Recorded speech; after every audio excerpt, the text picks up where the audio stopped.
各位记者朋友，大家下午好，欢迎出席外交部例行记者。Friends from the media, welcome to today's press conference.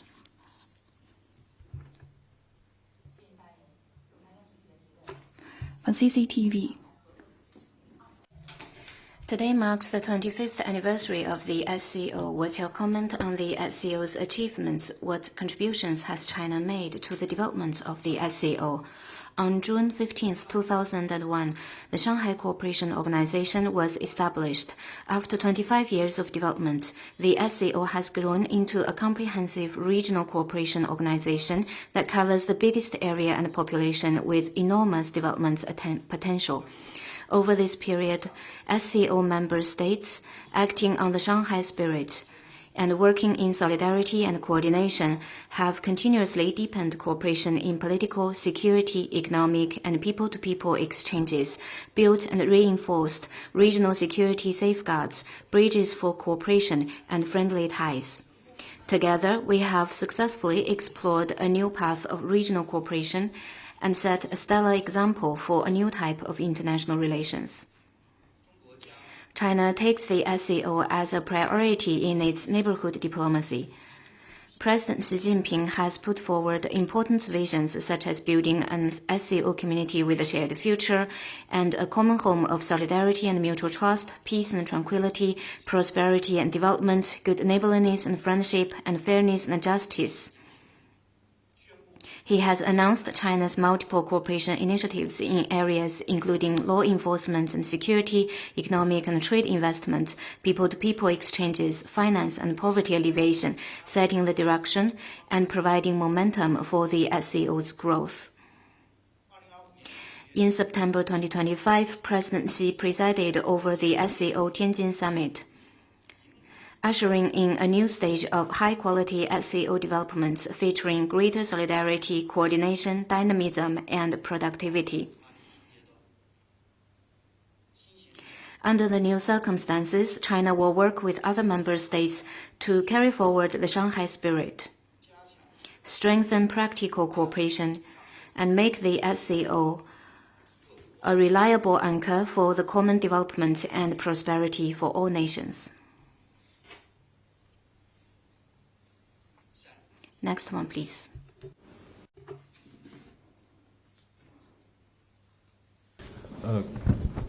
Question for Anadolu Agency. Pakistan's Prime Minister Shahbaz Sharif announced early Monday that the US and Iran had reached an agreement following negotiations, with both sides declaring an immediate and permanent end to military operations across all fronts, including Lebanon. US and Iran sides also later on confirmed the agreement. What is China's comment about it? Thank you. 中方对美国和伊朗 China welcomes the US and Iran reached an agreement on the text of an initial memorandum of understanding and commends Pakistan's mediation efforts. We hope the document will be signed as planned, and all relevant parties will stay committed to peaceful solutions and resolve issues through dialogue and negotiation. China stands ready to join the international community in playing an active role in restoring peace and tranquility to the Middle East and Gulf region at an early date. Next question, please.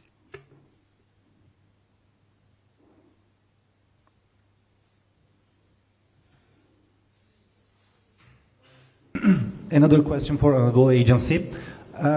US President Donald Trump criticized Israel's Prime Minister Benjamin Netanyahu for his attempts to sabotage the negotiation process with Iran. He said the deal with Iran was reached despite objections from Netanyahu.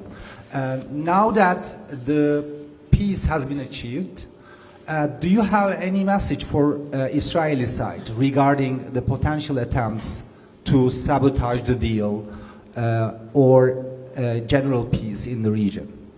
Thank you.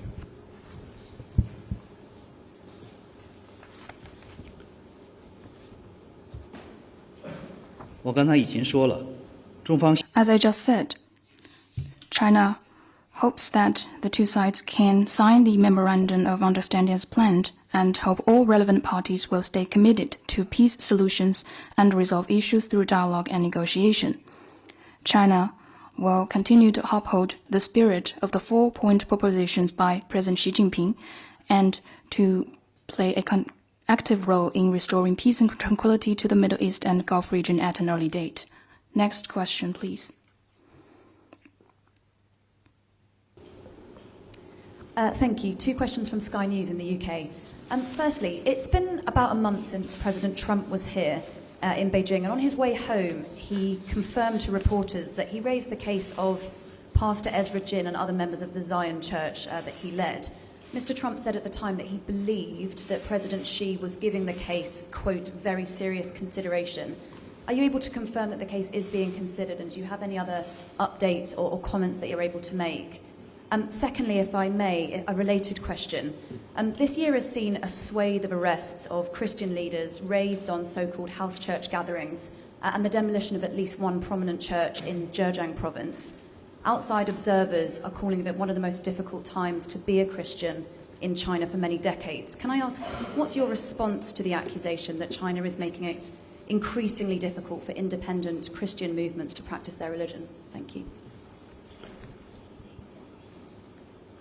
第一个问题， On your first question, China is a law-based country, and our judicial authorities will handle relevant cases in accordance with the law.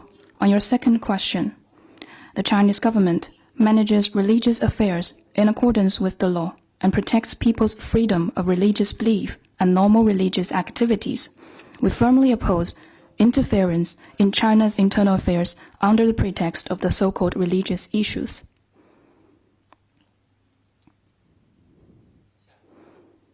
Next question, please.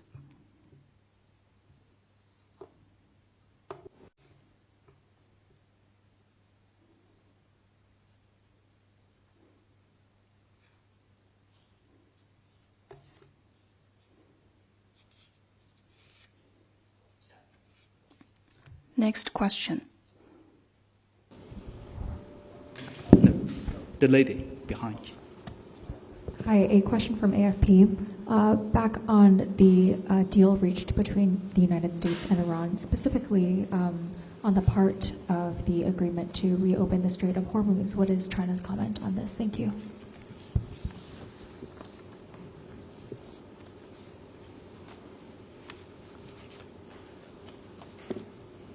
The Strait of Hormuz is an important strait for international passage. Resume the stability of the strait is in line with the joint interest of regional countries and international community. China noted that the two sides has reached the initial memorandum of understanding, and this includes the reopening of the strait. We hope that this strait can resume opening as soon as possible, and we will maintain communication with relevant parties.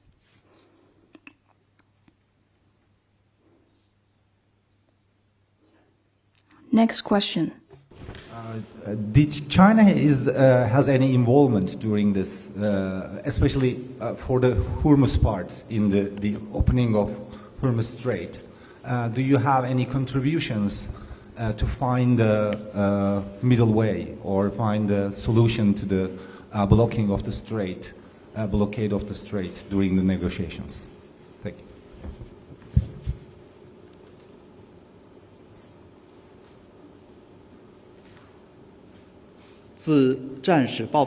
Since day one of the fighting, China has been working tirelessly for peace. President Xi Jinping solemnly proposed the 4-point proposition on safeguarding and promoting peace and stability in the Middle East, which embodies China's consistent position and active efforts to promote peace, end hostilities, and advocate resolving disputes through dialogue. And we contribute China's wisdom in resolving the issue and in forging more international consensus. This is widely welcomed by regional countries and the international community. China will continue to uphold the spirit of the four propositions proposed by President Xi Jinping and uphold a just, fair position and contributing our strengths and shoulder our responsibility as a major country for the resolving of the fighting. Next question. Thank you, Ukraine Foreign News Agency. Question on Russian-Ukrainian war issue. Last night, Russian forces launched another massive airstrike on the capital of Ukraine and attacked the Kyiv-Pechersk Lavra, one of the holiest sites in the Christian world and the UNESCO World Heritage Site. Can the Foreign Ministry comment on these Russian crimes against humanity and against Christianity? Thank you. 中方在乌克兰 China's position on the Ukraine crisis is consistent and clear. Dialogue and negotiation is the only viable way out of the crisis. Next one, please.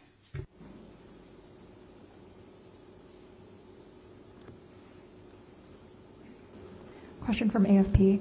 A report from the Australian think tank, the Lowy Institute, said that the threat of a Chinese direct missile strike on Australia was growing as China amasses weapons and builds islands in the South China Sea. I wonder if the Foreign Ministry has a comment on these findings. Thank you. 我注意到了相关的报道。 I noted such reports. China is sticked to the path of peaceful development.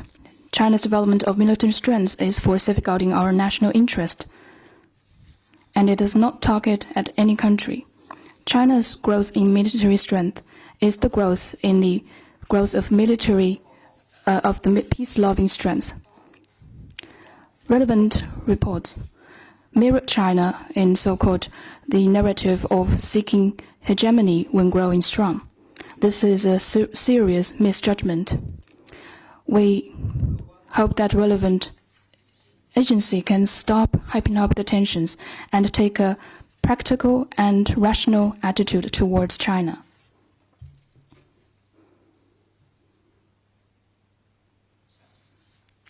Next question.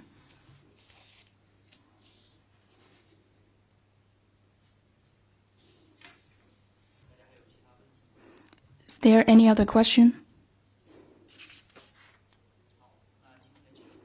That concludes today's press conference. Thank you.